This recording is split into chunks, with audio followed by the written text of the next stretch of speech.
This video is jank. What's going on, guys? This is Rob. We are covering Deadpool Batman #1. It's a physical only comic, so we had to go analog. Of course, as always, I highly urge you guys to go and grab this comic. It's a once in a lifetime experience for a lot of you younger guys. We may never see anything like this again. It's been 22 years since we got it. And so what ends up happening here is this picks up with Bruce Wayne at Wayne Manor. And what he's doing is basically musing over the fact that a whole bunch of ingredients from the city of Gotham have been stolen. That there's neostigmine, which I have no clue what that is. There's belladonna. There's some word that starts with a D whose name I can't pronounce that's been stolen. But Batman figures out pretty quickly that Joker's basically making Joker toxin. Enough Joker toxin to infect the entire city. But in the middle of it all, Deadpool shows up out of nowhere. This guy comes smashing in through the window like Jason coming out of Crystal Lake. And what's nuts here is he initially kind of taunts Bruce Wayne a little bit, but he's not really here to attack Bruce Wayne in the traditional sense. What's really interesting is that when he shows up, Bruce is in a bathrobe and Deadpool's just kind of like, damn, right? For a minute there, I thought I was going to be interrupting some very aggressive self-care, right? But thankfully, that doesn't really seem to be the case. And so Bruce Wayne responds, right? He's like, I'm going to ask this once, who the hell are you? And Deadpool's just kind of like, hey, you know what? It's cool, right? It's fine that you don't know who I am. And he's like, they call me Deadpool, right? The merc with a mouth, for no other reason than the fact that I'm funny. That's literally the only reason why. And so just like right off the bat, Deadpool's just like running off at the mouth, right? Going a million miles a minute. And Bruce Wayne figures out pretty quickly, this dude is basically insane. And so what Deadpool talks about here is he says, I hurt people for money and I'm in town for a job. But don't worry, you're not the job, right? So you could basically stop freaking out. And of course, Bruce is like, I mean, I'm not, right? I'm really not worried about you. But what's funny is Deadpool is here because he wants to double dip. While he's here for a job, he's like, hey, you know, like, do you have anybody that needs to be killed, right? You're a rich billionaire, right? Billionaires have other people killed. So like, you need me to kill anybody? Do you have any business associates that you need silenced? And of course, Bruce is like, I'm not that kind of billionaire. And so then at that point, Deadpool sees Alfred and he's like, well, I mean, who's that guy?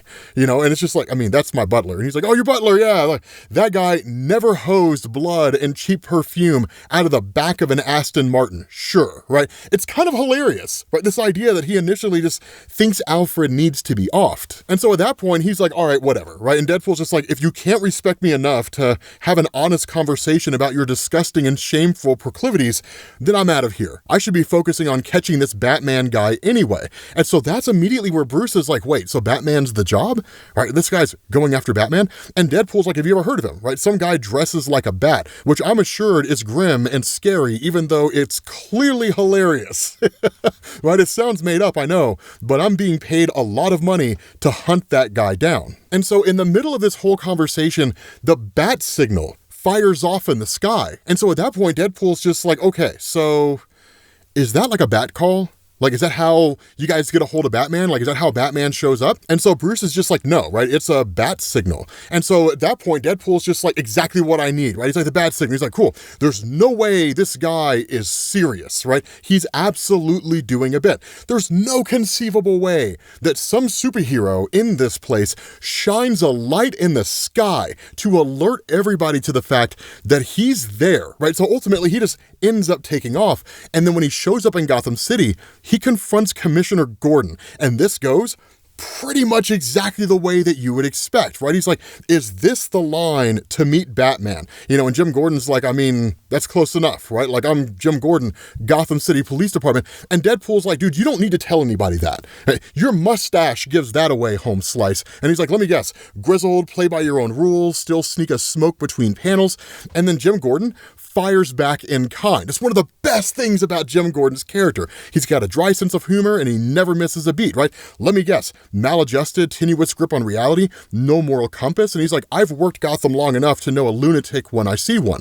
And so Deadpool is kind of like, you sound like my dad, right? So like, it's just like this back and forth between these guys. But the reality here is that Jim Gordon doesn't want to have to deal with Deadpool. He's got more important fish to fry. But there is this hilarious moment when Deadpool's just kind of like, I'm in a hurry too. And since it looks like a mild breeze would shatter your hips, why don't you skedaddle before the merc with a mouth starts blowing? And then he kind of pauses for a second and he's like, I'd like to try that again, right? Yeah, I don't know if that joke quite came off the way that I hoped it would. But then Batman shows up and immediately attacks Deadpool. And this fight is amazing, because at that point, Deadpool's just like, holy shit, Batman. He's like, you're terrifying, and I hate myself for saying this, but the bat thing, it works, right? And the voice, it's so effective, right? It's a shame that I have to beat your ass.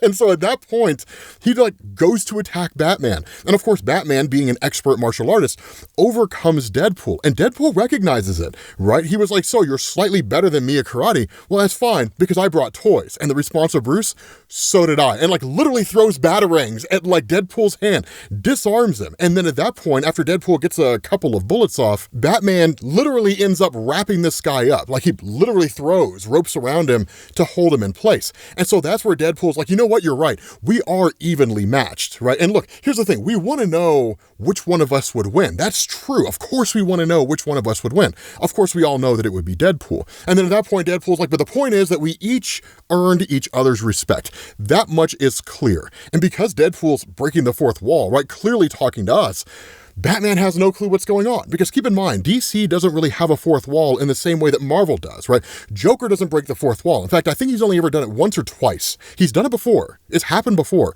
but it almost never happens at all. And so at that point, you know, Deadpool's like, look, I really can't bring myself to kill you, Batman. Like, I just have a hard time doing that. And so in response to all of this, Batman's just kind of like, at no point was I in danger of being murdered. Like, I was never in fear of my life when it came to you. And Jim Gordon's just kind of like, look, man, this idiot's wasted enough of our time. We have bigger fish to fry.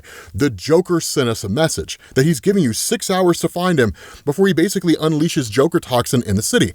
And so at that point, Batman chimes in and says that basically all these heists took place on August 8th. And then kind of the bigger clues get put together by Deadpool himself, which you would never expect, because he points out the idea of a full moon, right? You know, he's like, it comes in handy in my line of work. And Batman's just kind of like, I mean, that is true, right? A full moon, it allows you to see without having to use any kind of flashlights or anything, right? And then literally Deadpool points out the tide gets lower, right? Coastal caves open up in case you need to hide a body. And so they end up grabbing a map, and they realize Deadpool's onto something, right? They're like, when the low tide comes in and all these caves are available, there's all these different places that the Joker could have gone to. It's almost kind of like this secret location within the city of Gotham that's only accessible under certain conditions. And so where you have Jim Gordon and Batman that are trying to figure out a way to essentially capture the Joker, right? Deadpool chimes in and it's like, look, man, you're gonna need a madman to catch a madman. And initially Jim Gordon's like, look, I mean, I hope you're not thinking what I think you're thinking. And Bruce is just sort of like, I mean, you know, the guy could kind of be a little bit helpful.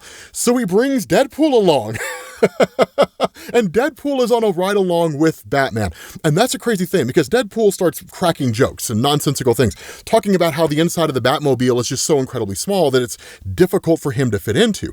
The nuts thing about this is Batman, of course, makes the statement that he only really operates alone, which is why there isn't really enough room for two people unless he has a Robin with him. And Deadpool, of course, the king of inappropriate and off-color remarks, is just like, fighting crime with a shapely young boy. Safe to assume you've already heard every joke I can make about that. And where Batman kind of ignores it, Deadpool's like, that's what I thought, which is great because it saves me time, right? Because for my part, I'd thank you to not reveal who I am under the mask. And where, you know, Batman's like, I mean, I wouldn't even know where to start with that kind of thing.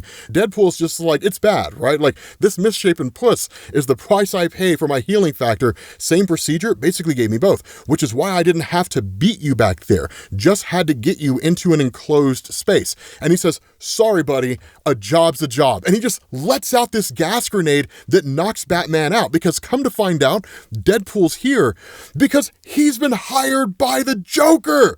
Dude, it's crazy. He was hired by the Joker. And the nuts thing about this is that Batman kind of wants to know what's going on. Now, the encounter between Deadpool and Joker is everything. This is why I say you guys need to buy this comic. It's everything you could ever possibly imagine. And it goes exactly the way that you would expect it to, because the Joker kind of has this statement, right? The Joker finally gets the last laugh. And Deadpool's like, you know, I like how you worked your name in there. And Joker's like, do not step on my lines. I'm getting tired of telling you that. And so Deadpool's just like, got it, right?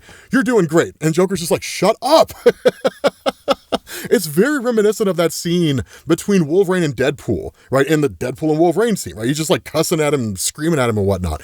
But the Joker kind of tells us how all this came into account in the first place. Because Batman asks him, where'd you find this guy? And the response of the Joker, Clarion the Witch Boy hooked me up with one of his spells in order to basically find my equal, essentially, wherever it is that I could find them. And he says, unfortunately, my match was in another universe, so I had to hop on the old cosmic treadmill, but that thing's a lot harder to use than it looks. I wore myself ragged before I broke down and called the Reverse Flash, but I don't really hear these glutes complaining. And then he kind of makes a reference to Nightwing, right? Like, you know, Nightwing's buns, he's got nothing on me. And so at that point, Batman's just like, I have to hand it to you, Joker.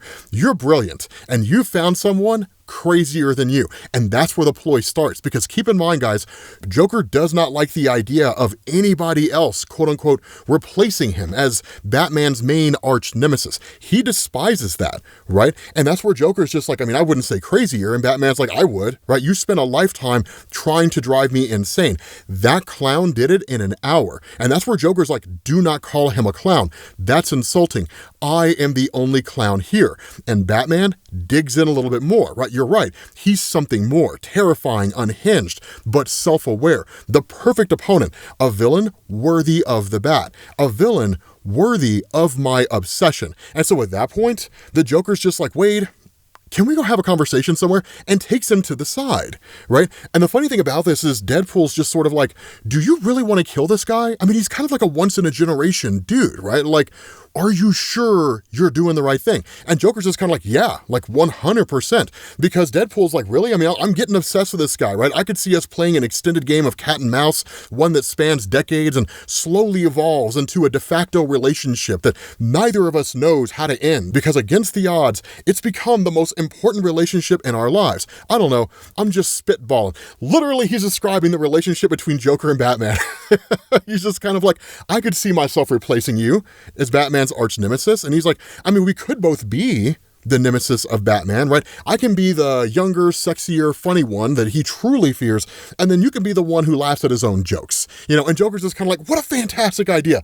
Let's shake on it. And then he just like shocks the piss out of Deadpool. And where initially Deadpool isn't fazed by this at all, right? Because of his healing factor, the Joker's just like, oh, no. I mean, the electrical shock was a little bit of a shock thing, but what I really hit you with was the Joker toxin, right? Literally, Deadpool is infected with Joker toxin. And this is one of the coolest things that you notice here, is because Deadpool doesn't completely lose himself. Deadpool's already kind of insane, because at that point, the story goes off the rails. He goes running up to Batman and he's like, plans have changed. And Batman already freed himself. And he's like, oh, well, I was going to cut you free in light of the Joker double-crossing me. It would have been a big twist. Kind of disappointing that you did it. But in other news, I feel great. My mind has never been more clear. And that's where Batman's just kind of like, I mean, you were hit with the Joker venom. And at that moment, Deadpool's just kind of like, you know, I wouldn't worry about that, right? I'm sure my healing factor took care of it.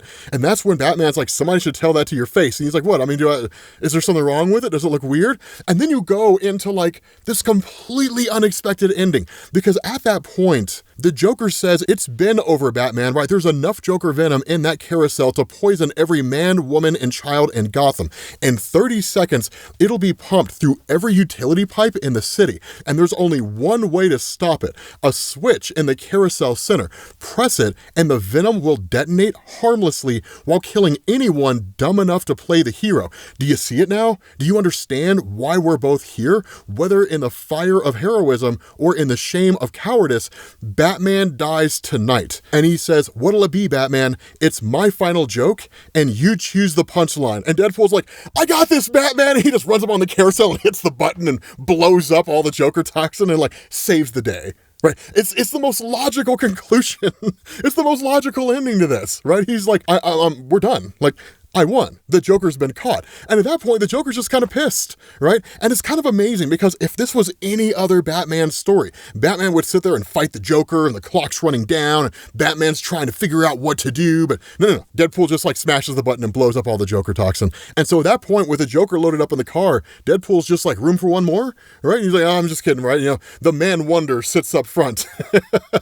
And he even tells him, right, like, you've got that stupid smile on your face. You know, and the idea is that over time, the Joker toxin will effectively wear down, right? It'll begin to go away. But then Batman kind of reveals his side of the story, which is where Deadpool's just like, I mean, you're gonna leave me after all that we've been through? Right? You said that you were obsessed with me. And Batman's like, you know, I said whatever I needed to say, right? He's like, I knew you were playing me the second you offered to help with the case. Letting you capture me was the quickest way to find the Joker. And so Deadpool's like, I mean, you were that confident that you could turn us against each other. And Batman's just like, yep, I was, basically, you know, but at the end of the day, you did save Gotham City, so I'm gonna let you go back home. But Deadpool doesn't immediately do it. Instead, he's just kind of like, all right, well, Batman's racing back to his Batcave or wherever it is that he's going. Maybe we can just kind of stick around the city for a little while, right? Take a peek at what's happening. So with that being said, guys, we're gonna bring this to an end. Having said that, and this is why I say you should be buying this comic, this is only one of the stories in the comic. There's a boatload of backup features in the rest of this comic, right? There's like Wonder Woman and Captain America, there's Daredevil and Green Arrow, there's Rocket Raccoon and the Green Lantern. I'm not even gonna tell you how that one goes. They're amazing, right? Like they're just kind of like these mini stories, right? There's Old Man Logan and The Dark Knight Returns. We are not gonna cover those because you guys need to go buy the comic in order to read those. But yeah, it's a phenomenal story. Like I absolutely love it. So hopefully you guys enjoyed this video. If you did, drop a like. Thank you all for watching and I will catch you all later. Peace.